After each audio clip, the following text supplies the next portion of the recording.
Hi, my name is Kellie Burrus, and I'm here today with FacePaintcom and my model, Jamie Engerman.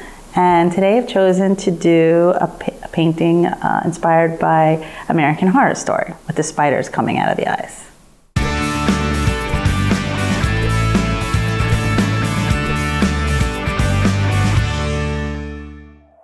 I've chosen to do an American Horror design because I feel like it's really fitting with today's pop culture.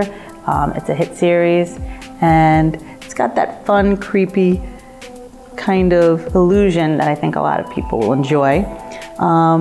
So on the outside here of her lids, and on the inside of the lids, and on the contouring under the cheekbones, I used My Kim Purple. And then for some highlighter, I used some pearly white, and on the center of her lids also. I also used My Kim Purple for the spiders and the lips. And then I just outlined with My Kim Black.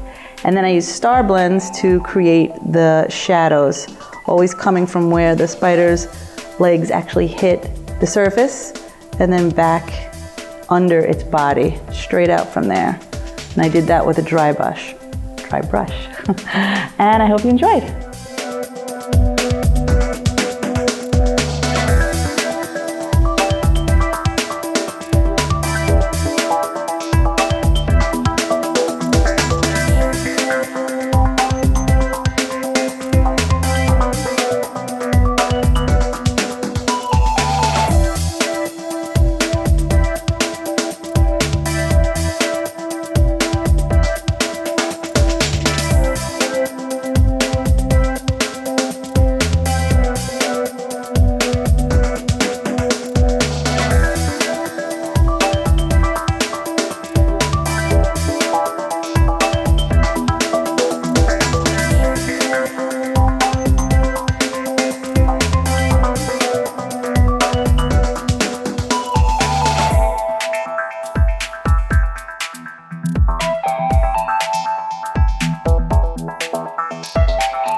I hope you enjoyed this design today. There's links for all the products we used today down below. And please like and share, and thanks. Bye.